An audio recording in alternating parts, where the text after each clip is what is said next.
ibyigisho tugomba kwigisha sibyo cyangwa se intego y'itoro ry'Abadiventiste. Intego y'itoro ry'Abadiventiste nta yindi ubutumwa bw'abamarayika bangahe? Batatu. Kuko hatari ubutumwa bw'abamarayika batatu nta nyigisho z'ukuri ziba zigize gute zihari. Niyo mpamvu none ngira ngo murambure ibitabo by'indirimbo turebe indirimbo twari turi kuririmba mu kanya, indirimbo y'145. Abafite ibitabo turaza kujyana. Indirimbo y'145 iravuga ngo nushaka urwitwazo hariho imirimo ahubwo itegure gukorera Imana. Nushaka urwitwazo hariho iki? Iyo ndi kwigisha mba nshaka yuko abantu bansubiza. Nushaka urwitwazo hariho iki? Ahubwo itegure gukorera iki? Yakwinginze kenshi kandi irakurarika, witinda kwemera bizakunezeza. Cyo gusubiramo, itaba none nushaka urwitwazo, itaba none wiginga imiranya, nushaka urwitwazo udasubizwa ngo hoshi wamenyuye uvukije ubwami. Icya kabiri, nushaka urwitwazo urahamagawe, dore aho wangiye noneho witabe. Imirimo ireze hagumye abakozi, ngwino umukorere uzagororerwa. Nushaka urwitwazo kuko niba utinze bizagukoraho, izakwivumburira. Imbabazi zayo ntabwo zirashira, haguruka bwangu ubibabarirwe. Reka nsubiremo iki gice cya nyuma. Nushaka urwitwazo kuko niba utinze bizagukoraho. Nushaka urwitwazo kuko niba utinze bizagira gute? Bizagukoraho, izakwivumburira. Imbabazi zayo ntabwo zirashira, haguruka bwangu ubibabarirwe. Reka duce bugufi dusenge. Data twese uri mu ijuru, nanone tugarutse imbere y'ubwiza bwawe. Data mwiza, nani kwa kututuzi nta cyahindutse, turabanyabyaha imbere n'inyuma, ariko ntabwo dushaka yuko bihora gutyo, ahubwo dushaka kwihana. Niyo mpamvu duhaga akanya kugira ngo twige ijambo ry'Imana. Ndakwinginze ngo uturinde uwasuzugura ijwi ryawe, ahubwo twese ugiye kukwitaba mu izina rya Yesu. Amen. Mbere yuko ntangira icyigisho, hari akantu gato nshaka kubabwira, hanyuma tuze kugatekerezaho mbere yuko nkomeza icyigisho. Ahangaha ndatekereza yuko nta muntu ufite umwana usibye wenda Eliza. Iyo wenda sinzi, wenda hari n'undi wenshi wo kumufite, ariko ni wenze ni umufite. Twese nshaka yuko twimashina yuko dufite abana, sibyo? Hari ikibazo se? Nubwo tutafite ubungubu ibyo ari byo byose tuzabagira. Reka twese twimashine yuko dufite abana. Noneho ufite umwana mukuru atari mutoya, mukuru wenda ungana na Claude. Noneho umwana ungana na Claude uramutekeye. Ababyeyi bacu ntibadutekera. Umaze kumutekera ntago arwaye, uramubwiye ati bayurye, aranze. Amaze kwanga, umunsi wa mbere ucaho, uwa kabiri ucaho, uwa gatatu mu by'ukuri ubona ko yenda gupfa. Kuko umuntu umaze iminsi 3 atarya, murabyumva namwe wenda gupfa, sibyo? Noneho wowe kubera ko wamubwiye akanga, uhamagaye wenda nyirasenge, uramubwiye ati rero Claude amaze iminsi 3 atarya, none mbabari umufashe. Ube wamubwira wenda hari waraza kukumvira. Nyirasenge araje, Claude aravuze ati nta bibyo nshaka. Ahamagaye muyomba we, nawe bigenze gutyo. Ngiye kwakira ibisubizo by'abantu babiri. Ese uwo mwana wamugenza gute? Elize, uwo mwana wamugira gute? Yanze kurya. Babaza icyo yifuza. Arakubwira ati ntabwo nshaka ibiti.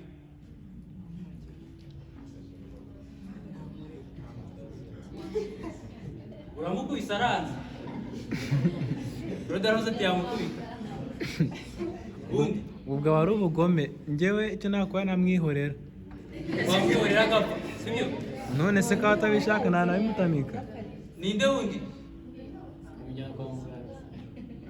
Akanga. Ni ukuvuga yuko mbese yanze kurya, umujyanye aranze, n'abaganga baramubwira atarya aranze. Yewe no kumureka wamwihorera.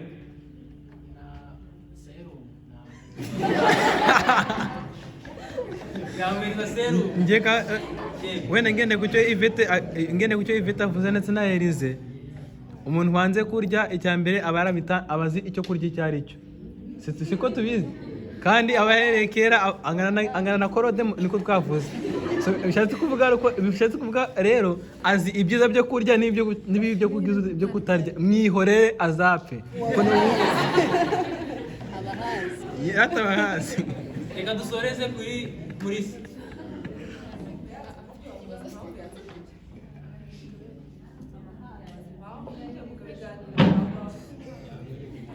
abayivumbuye umunsi ibyo ari byo byose reka dusoreze aha ngaha sibyo. Ibyo ari byo byose mwese ahantu muri guhuriza ni uko umwana yananiranye sibyo se, yanze kurya icyo wamukoreye cyose yacyanze sibyo. Nkuko gahunda bivuze nubwo umusetse uwo mwana wamurika agapfa sibyo se, gusa ni ikihe kindi wamukoreye? Oya, umwana nta kibazo afite, ntabwo arwaye, nabanje nabivuga sibyo, ntabwo arwaye, ntafite ikindi kibazo runaka, kandi none ni umwana mukuru. Ukoresheje inzira zose kugira umuhereza ibiryo aranze, ndetse muranamufashe kugira ngo mutamike afunze amenyo kugira ngo ibyo bityo bugana. Uwo mwana wamugira gute? Wamurika akagira gute? Akapfa. Kuko nibyo yaba yagize gute? Aba yahisemo sibyo. None se abantu bari kuvuga oya wakora iki kindi? Ntacyo pe, ntacyo. Reka nakiri undi ufite ikindi yakora byihuse. Hari ibyari se? Ntacyo. Uwo mwana nta kindi. Yego. Nakumureka pe.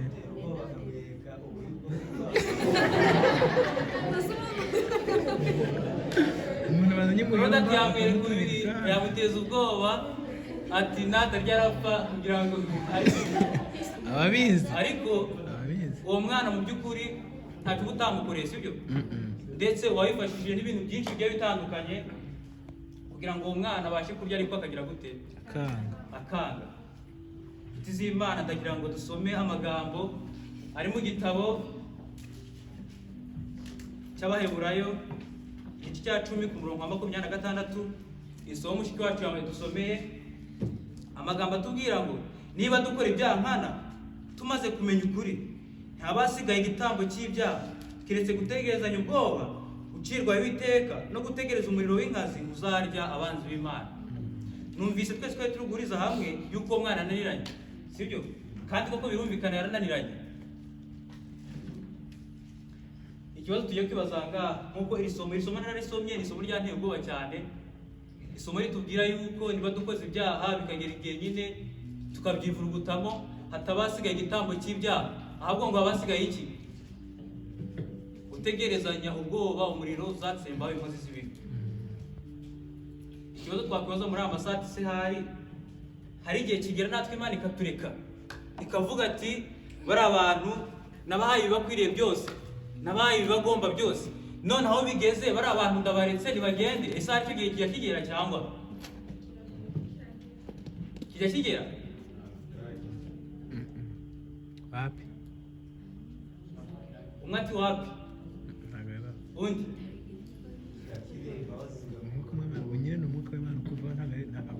Reka mbabwire yuko nkuko tumaze kubivuga, umubyeyi nabahaye urugero rwumvikana kugira ngo tubashe kubyumva. Uwo mubyeyi icyo atakorera uriya mwana ntacyo, yakoze ibyo ashoboye byose, ndetse na buriya bwoba bw'uko azapfa yemwe yawumuteje, ariko umwana aranze. Icyo gihe rero nta kindi kiba gize gute? Kiba gisigaye usibye n'ubundi kugira gute? Kumureka agapfa, kuko nta kindi kiba gisigaye. Reka tunyarukire mu gitabo cyo Kuva, amagambo twese tuzi.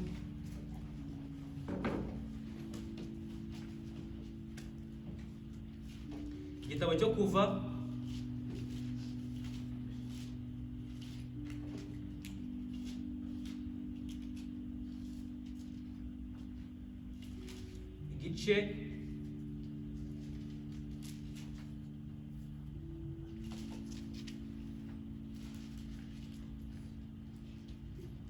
igice cya 11.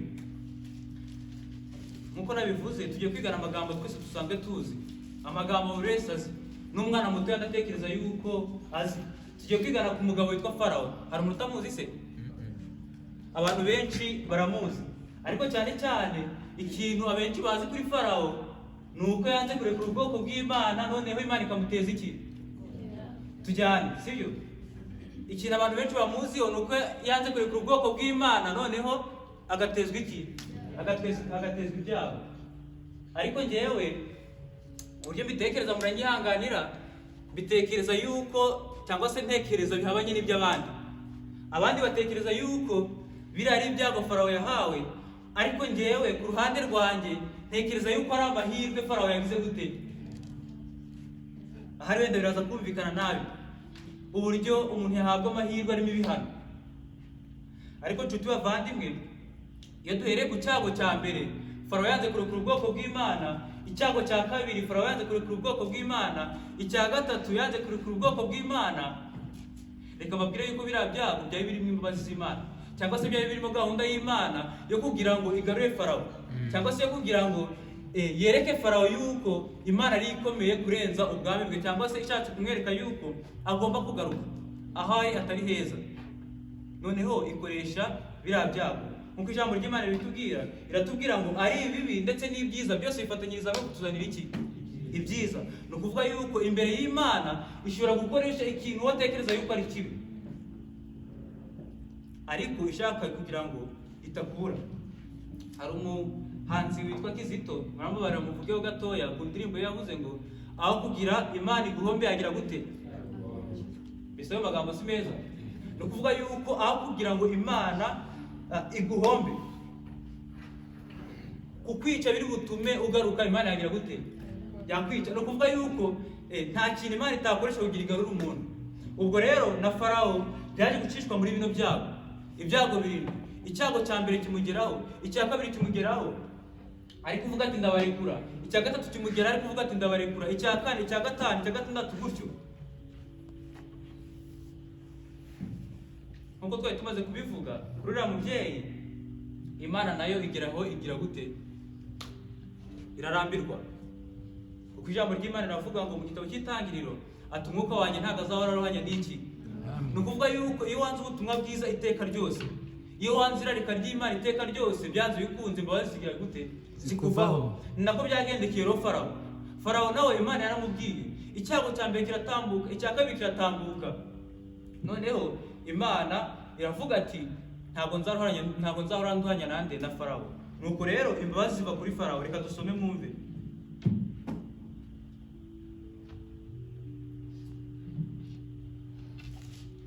Twumve ku cyago cya 8 igice cya 10. Uwiteka abwira Mose ati injira mu nzu ya Farawo, kuko nangiye umutima we n'iy'abagaragu be, kugira ngo nerekanire ibimenyetso byanjye hagati muri bo, no kugira ngo uzabwire umwana wawe n'umwuzukuru wawe ibikomeye nagiriye abanyegiputa n'ibimenyetso byanjye nakoreye hagati muri bo, mumenye yuko ndi Uwiteka. Reka tuganire kuri iri jambo rivuga ngo Uwiteka abwira Mose ati injira mu nzu ya Farawo, kuko nangiye umutima we n'uw'abagaragu be. Aha ngaha habona iki kibazo kivuga ngo sari Imana birashoboka yuko yanangira umutima w'umuntu? Yego oya? Abavuga ko ari yego, abavuga ko ari oya. Ndikubona hari atari kujya hose. Reka mbabwire yuko bidashoboka yuko Imana inangira umutima w'umuntu. Murambaza ati impamvu ni iyi, kandi hano dusomye ati Imana yanangiye umutima wa Farawo. Reka mbabwire yuko umuntu ubwe niwe unangira umutima we, cyangwa se umuntu we niwe wanga irarika ry'Imana. Reka dufatire kuri rwa rugero nari mbahaye. Ese ahari ari uriya mubyeyi ndetse n'uriya mwana, ninde wishe undi, cyangwa se ninde wishe undi? Ni uriya mwana wishe cyangwa se ni mama wamwishe kuba yamuretse? Ni wowe yishe. Ni umwana ugize gute?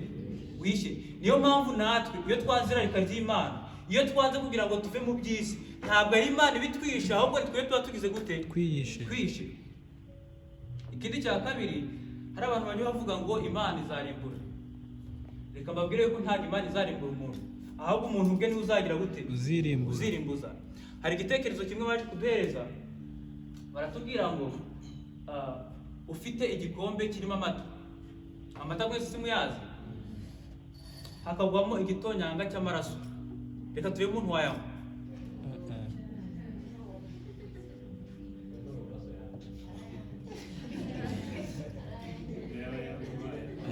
Ninde wayanywa?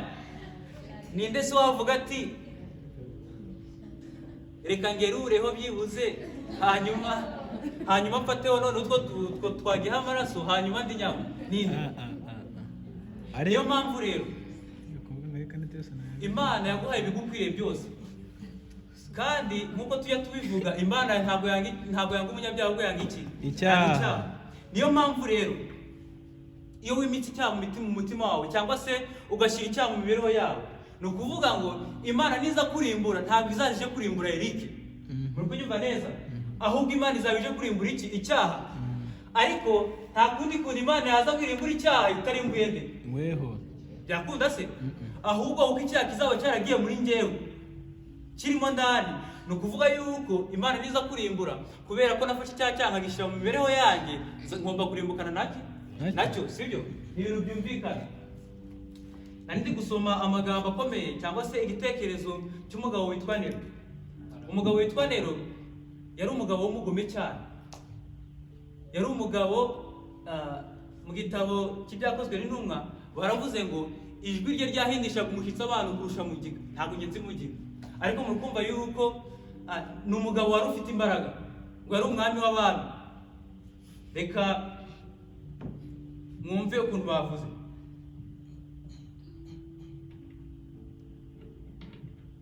Ngo yari umugabo utwara abatware, ndetse yari n'umugabo wishe abantu benshi. Muzi yuko kiriya gihe cy'akarengane umugabo witwa Nero yishe abantu benshi. Ku bantu bize amateka ye, nanjye nayasomye ejo bundi, numva ari amateka akomeye, numva ari amateka atangaje. Ayo mateka y'uwo mugabo rero ngo abantu bose bahindaga umushyitsi, umuntu wese yumvaga ijwi rye akumva ahinda umushyitsi, ndetse ngo n'igihe babaga bamukuzaniye kugira ngo agucire urubanza cyari ikintu gikomeye. Waravugaga ati ibyo ari byo byose ntabwo ndi bukire urubanza rwe, kuko we ngo yari yaramenyereye kunywa amaraso. Umunsi umwe rero baje kuzana Pawulo, bamuzana imbere y'umwami Nero. Bamuzanye imbere y'umwami Nero, abantu baravuga ati ibyo ari byo byose Pawulo agiye gupfa. Kandi koko niko byari bikwiye kumera, Pawulo agiye gupfa. Ariko baje kutwereka amagambo akomeye, reka nze nyabasomere mwumve ukuntu bavuze.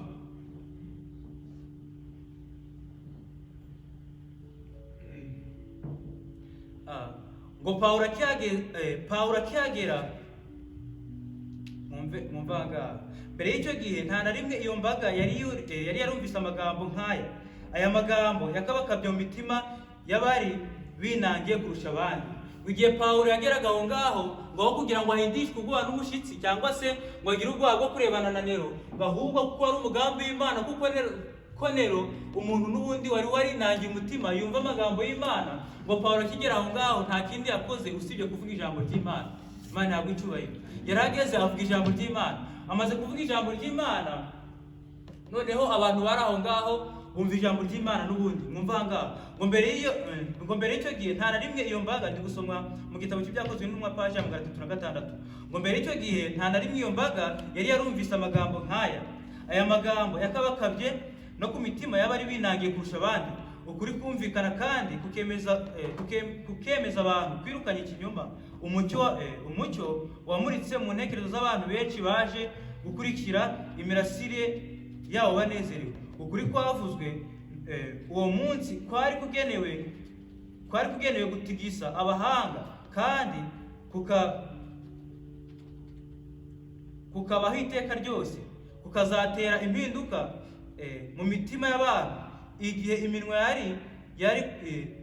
iminwa yari yarakubabwiye yari kuzaba yaracikiye mu gituro cy'uwari kuzira kwizera kwe. Mwumva aya magambo noneho, ngo nta na rimwe mbere yaho Nero yari yarigeze yumva ukuri nk'uko yumvise icyo gihe. Ni ukuvuga yuko igihe Nero n'ubundi Pawulo akimugera imbere, aho kugira ngo Pawulo ahinde umushyitsi, avuga ati uyu mwami arakomeye, yishe abantu benshi cyangwa se yakoze ibintu byinshi bigiye bitandukanye, ahubwo ngo yatangiye kuvuga ijambo ry'Imana. Uyu nguyu wari umugambi w'Imana, kugira ngo Nero nubwo yari yarinangiye, nubwo yari yarakoze ibintu byinshi bigiye bitandukanye, ariko noneho ahabwa amahirwe yo kugira ngo abe yakumva iki? Ijambo ry'Imana. Aha ngaha rero baje kutubwira yuko ngo na Nero ubwe yaje kumva ijambo ry'Imana, ariko noneho yumva akozwe ku mutima. Amaze kumva akozwe ku mutima rero ntiyahindukira, ahubwo ngo acecekaho umwanya muto. Mwumva aha ngaha ukuntu baje kuvuga ngo nta na rimwe yari yarigeze guhishurirwa ibyaha bikomeye byo mu mibereho ye bene ako kageni. Umucyo w'ijuru wahuranije ibyumba by'ubugingo bwe byahindanyijwe n'icyaha, maze ahindishwa umushyitsi no gutekereza urukiko we nk'umutegetsi w'isi amaherezo azahagarara imbere kandi ibikorwa bye bigahabwa igihembo kibikwiriye. Yatinye Imana y'intumwa maze ntiyatinyuka gucira Pawulo urubanza we utarabashije guhamwa ibyo bamuregaga. Ubwo babwambaza umwanya bwahagaritse umutima we wagiraga inyota yo kumena amaraso. No kuvuga yuko akimara kumva buriya butumwa Pawulo yaramugeneye, akimara kumva yuko afite ibyaha byinshi, akimara kumva yuko Imana nta kimushakira usibye kugaruka, ngo yagize ubwoba bwinshi cyane. Ese ari twebwe nikangaye tugira ubwoba? Ijambo ry'Imana rikavuga tukagira ubwoba. Se ntibikunda kubaho? Ukumva ijambo ry'Imana riravuzwe ukozweho, bijya bimbaho, sinzi wenda mwebwe niba bitujya bibaho. Ukumva ijambo ry'Imana riravuze rigukozeho pe, kandi ukumva yuko ibyo uri kuvuga ari ukuri, ariko noneho ntubashe guhindukira. Na rero ngo yahishuriwe imibereho ye yose, ahishurirwa ubugome bwe bwose, ahishurirwa uburyo yari umwami w'umugome, ahishurirwa ngo ndetse n'intege nke ndetse n'ibyaha atari yaramenye kuva mbere hose. Ariko reka mwumve ibyakurikiyeho. Ijuru ryamaze umwanya rikinguriye Nero, uwari umunyabyaha kandi winangiye, ndetse amahoro n'ubutungane by'ijuru byasaga n'ibyifuzwa. Mu gihe cyagiye Nero yari amaze kumva ubutumwa bwiza, igihe yari amaze kumva yuko ari umunyacyaha, igihe yari amaze kumva yuko hari icyo Imana imushakaho, ngo muri ako kanya ijuru ryaracecetse ritegereza umwanzuro Nero yari agiye kugira gute, yari agiye gufata. Reka mbabwire yuko byashoboka yuko ijuru nawe ryaba ricecetse muri aya masaha, kugira ngo ritekereze icyo ugiye kuvuga, ritekereze umwanzuro ugiye gufata, ritekereze icyemezo ugiye gufata, nk'uko Nero byamugendekeye. Nero yabwiwe ubutumwa bwiza nk'uko n'ubundi turi kubusomerwa, ndetse n'ikindi gihe twarabusomewe, guhera mu gitondo twasomewe. Iyo imbabazi z'Imana zigiye kukuvaho, ijuru rimanza ryaceceka rikaguhereza akanya kugira ngo umanze wisuzume, byumve icyifuzo cyawe, byumve umwanzuro ugiye gufata. Ijuru ryamaze umwanya rikinguriye Nero umunyabyaha kandi winangiye, ndetse amahoro n'ubutungane by'ijuru byasaga n'ibyifuzwa. Nero akimara kubwirwa ibye, ijuru ryamuhaye akanya. Muri aya masaha reka mbabwire yuko ko turangaha natwe ijuru ryaduhaye akanya, ariko ako kanya byaterwa n'uburyo ugakoresha. Mwumva ngaha, icyo gihe ubutumire bw'imbabazi bwageze kuri we, nyamara yakiriye igitekerezo cyo gusaba imbabazi agahe gato. Yari yarabaye umunyabyaha utangaje, yari yarishe abantu benshi, ariko Imana ntabwo yabaga yari yamureka, ahubwo yari agifite amahirwe yo kuba yava mu byo yarimo, cyangwa se akagira gute, akabigumamo.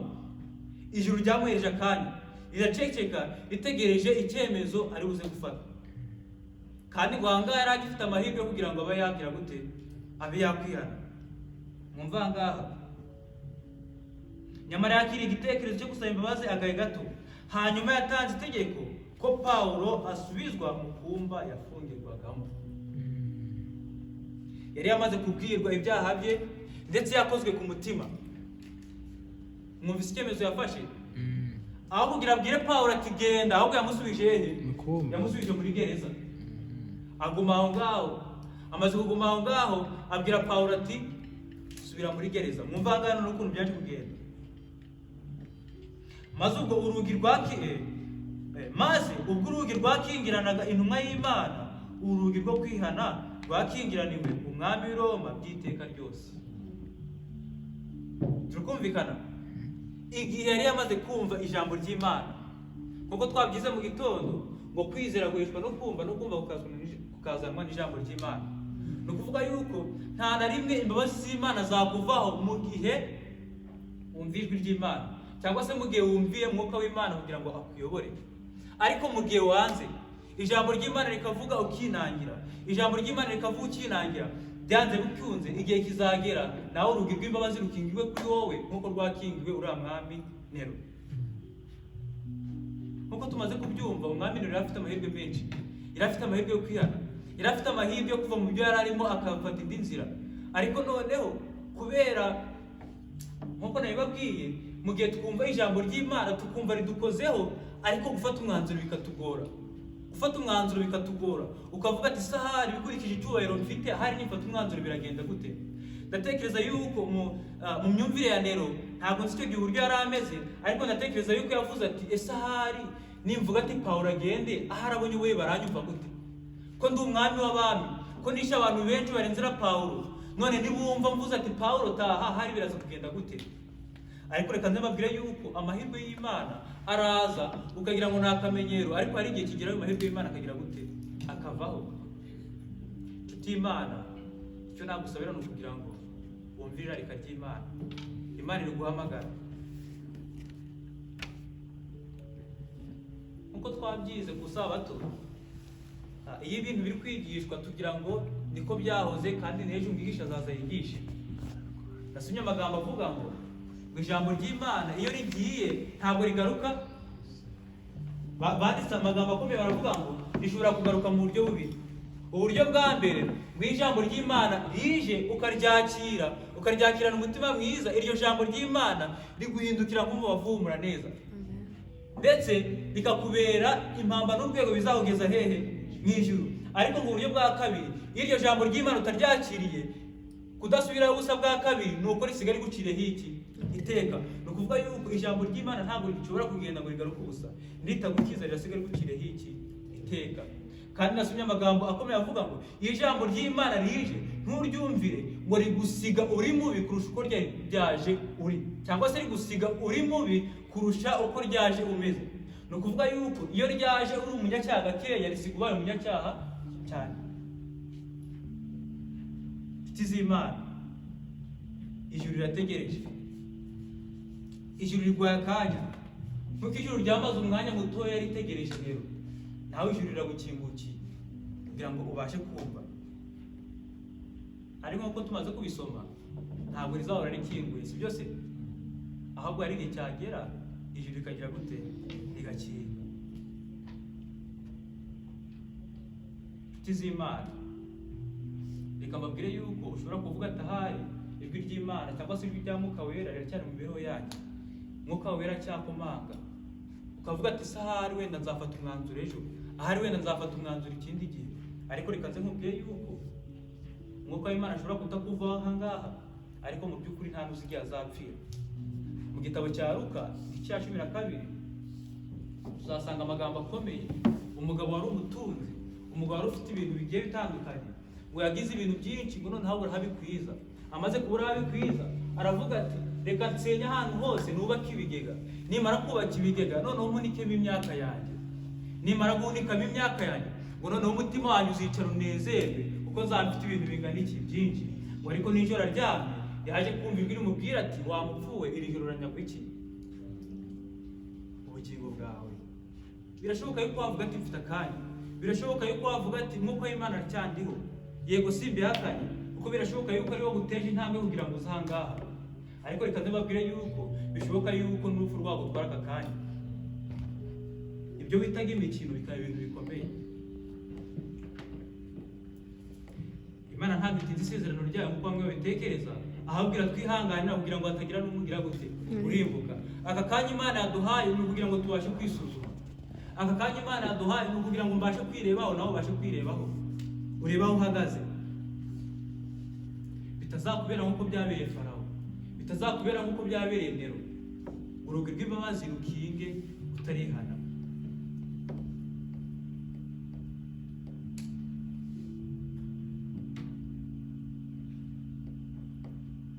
Mwumva ukuntu bavuze ngo maze ubwo urugi rwakingiraga intumwa y'Imana, urugi rwo kwihana rwakingirana umwami w'abami w'i Roma by'iteka ryose. Nta murasire w'umucyo uvuye mu ijuru wari kongera kwinjira mu mwijima wari umukwiye.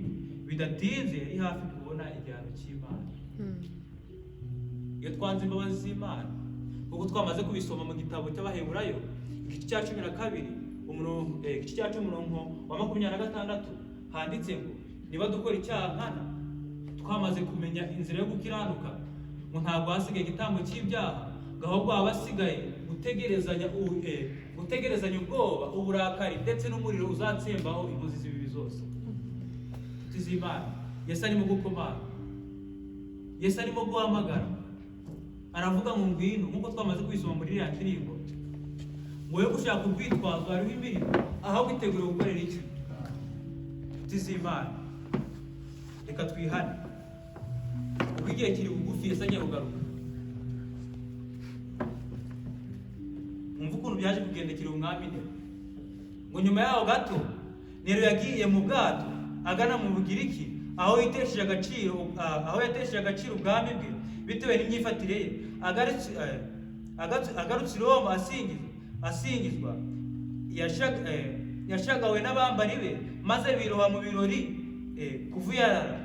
Bakiri hagati muri ibyo birori, mu mihanda yose humvikanye urusaku rw'umuvurungano. Intumwa yohereje kujya kumenya impamvu, maze igarukana inkuru y'incamugongo ko Garuba ayoboye igitero, kandi ko yihutiraga cyane gutera i Roma, ko kwigomeka kwari kwamaze kuboneka mu mujyi, kandi ko imihanda yose yari yuzuye ibitero bikaze byihutiraga kugera ku ngoro y'ubwami bigamije kwica umwami n'abambari be.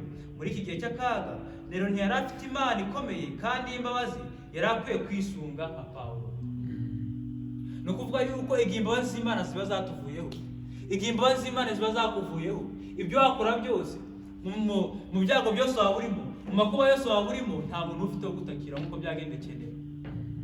Nero yahawe amahirwe yo kwihana, ahabwa amahirwe yo kugira ngo agaruke, ariko aranga. Nk'uko mubyumvise, igihe cyaje kugera agera mu byago, igihe ingabo zari zimusatiriye, igihe abantu bari bamusatiriye kugira bamwice. Aha kanga batubwiye amagambo akomeye avuga ngo muri icyo gihe cy'akaga ntabwo Nero yari afite ubutabazi nk'ubwo Pawulo yari agize gute yari afite, uko Imana yagombaga kumurwanira yari yagize gute, yari yamuretse. Mbese ahari Imana nitureka tuzabane? Imana ikuretse aka kanya abo bande? Tuti Imana ibintu ntibifatwe nk'imikino, kuko birashoboka yuko Imana ikureka, birashoboka yuko Imana ikureka ugasigara urindagira, atari uko Imana ikwanze, ahubwo ari uko waniniye ijwi ry'Imana. Amagambo ari mu gitabo cy'abakurambere n'abahanuzi, paje 276, handitse amagambo avuga ngo Imana ikora binyuze mu kwigaragaza kwa mwuka wayo, mu gucyaha no kwemeza umunyabyaha. Bityo niba amaherezo umurimo wa mwuka muziranenge wanyu, nta kindi Imana yakorera umuntu, isoko yeruka y'ubuntu bw'Imana iba yakoreshejwe. Ni ukuvuga yuko niba Imana ikubwiye ukanga, ikakohereza abagaragu bayo ngo bazakubwire ijambo ry'Imana ukanga, ikakohereza uburyo bwose bwatuma ukira ukanga, ngo nta bundi buryo buba bwirengagijwe bw'uko wabasha gukira, ahubwo icyo wahisemo ni urupfu. Byanze bikunze ubumwe bakubwira gute, uba ugomba kurubona. Z'Imana, ndatekereza yuko nta muntu hano wakwifuza kuzasigwa na Mwuka Wera, kuko wasizwe na Mwuka Wera nta kindi waba umaze, usibye kurindagira nta muyobozi ufite, usibye gukora icyaha ukumva ari nko kunywa amazi, usibye gukora ibintu byinshi bigiye bitandukanye ukumva ntacyo bikubwiye. Uko wavuweho na Mwuka Wera nta nkomaga ku mutima bafite, ahubwo basigaye ameze nk'igiti. Umunyabyaha ubwe aba yitandukanyije n'Imana, kandi icyaha nta muti gifite ngo kikize ubwacyo. Nta zindi mbaraga ziba zizigamye Imana yakoresha kugira ngo yemeze kandi ihindure umunyabyaha. Mu gitondo twize yuko umwuka w'Imana niwo utwemeza ibyaha. Umwuka w'Imana niwe wemeza umuntu ko yakoze ifuti kugira abashe kujya imbere y'Imana, abashe gusaba imbabazi. Ese hari mu gihe umwuka w'Imana wakuvuyeho, niki kindi cyakwemeza icyaha? Nta kindi kiba gisigaye, ahubwo ikiba gisigaye ni ukurindagira n'ubundi. Ikiba gisigaye ni ukuba mu isi nta muyobozi ufite, ugasigara mu isi uri gukora ibyaha nk'uri kunywa amazi, ugasigara mu isi uri gukora ikintu cyose ntacyo witayeho. Inshuti z'Imana, reka tugaruke. Yesu agiye kuza vuba bidatinze.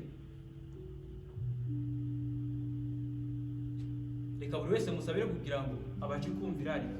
Reka nsabire buri wese abashe kumva icyo Imana imushakaho. Reka nsabire buri wese kugira ngo abashe kumva icyo Imana imushakaho. Yesu agiye kuza vuba bidatinze. Reka nsabe Claude kugira dusomere mu Byahishuwe igice cya 3 umurongo wa 20. Byahishuwe igice cya 3 umurongo waho wa 20 haranditswe ngo dore mpagaze ku rugi ndakomanga, umuntu niyumva ijwi ryanjye agakingura urugi, nzinjira iwe dusangire. Amen. Dore mpagaze ku rugi ndagira gute? Ndakomanga. Umuntu wese niyumva ijwi ryanjye agakingura, nzinjira iwe dusangire. Hejuru baravuze ngo abo nkunda ndabacyanga abantu ibihano, ngaho gira umwe tugire gute? Bihane. inshuti z'Imana, icyo Imana dushakaho nta kindi ni ukugira ngo twihane. Icyo Imana dushakaho nta kindi ni ukugira ngo tuve mu by'isi. Niyo mpamvu ikoresha uburyo ubwo ari bwo bwose, igakoresha ibintu ibyo ari byo byose kugira ngo ibashe kureba yuko yakwigarurira. Ariko ikibabaje ni uko tumera nk'uriya mwana tukanga.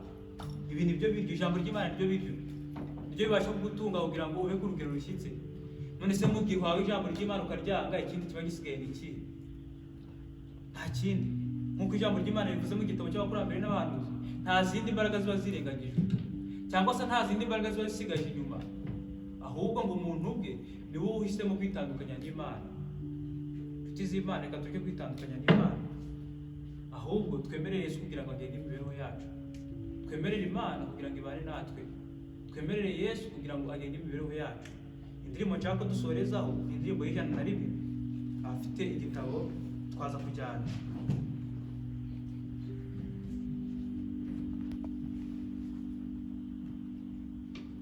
Indirimbo y'101.